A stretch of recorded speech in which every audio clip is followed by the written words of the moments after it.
Hi everybody. There are, like I said, there might be some problems in chapter 4 and 5 that sort of require you to use a graphing calculator. Now, I don't require a graphing calculator for this course, so there won't be any problems like that on the exam where you'll have to use a graphing calculator. Um, but there should be several free graphing calculators online. If you really have trouble with the homework and you don't have a graphing calculator, contact me and I'll give you some help. Um, but there are several free graphing calculators. Here's some that people have mentioned: MetaCalculator. I know people have mentioned Desmos. Wolfram Alpha is a good place to try.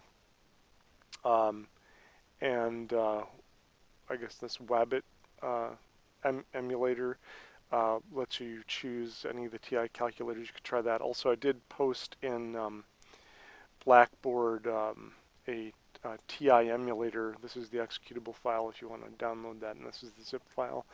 And so it's basically a virtual TI calculator. Looks kind of like this. I've already entered an equation in here.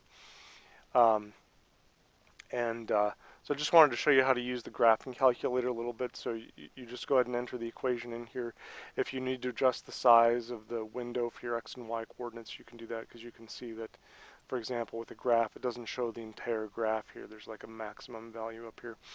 But I just wanted to show you how to do this in order to find intercepts and maximums and minimums. Um, and so, but let's say, for example, you want to find this x-intercept here. You just go to second and trace, and that'll access the calculator menu up here.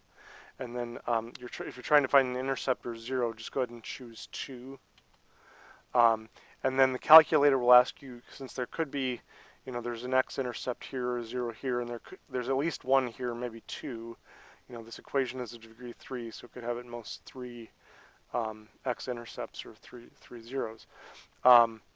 You have to kind of tell the calculator where to look, because there might be more than one.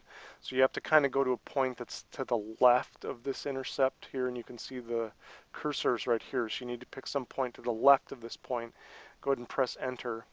And then you need to pick somewhere to the right, and you can just use the arrow keys on your keyboard or whatever. You can use these arrow keys as well if you don't have a keyboard there.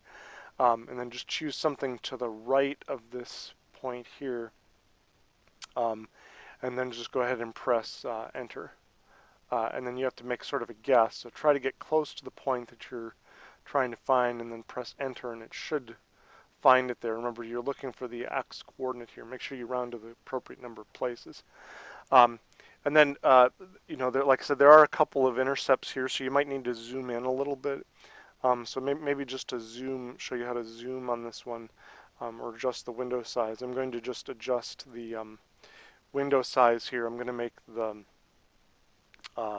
x minimum, I'm just going to make that -1, and then I'm going to change this x max to 5, and then I'm going to change the y minimum to -1 and the y maximum to +1.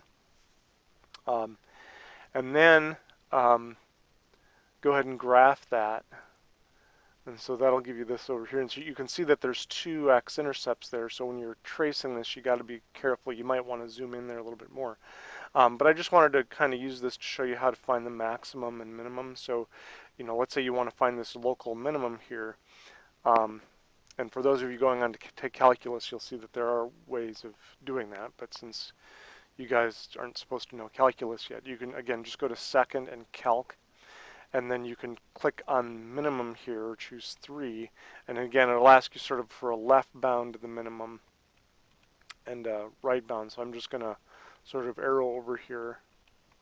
There you can see the cursor moving. So I'm just going to move to the left of that minimum, left of this point somewhere.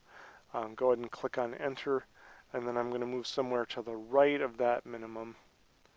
Go ahead and click enter, and then again it's going to ask me for a guess, because there could be more than one minimum in the area.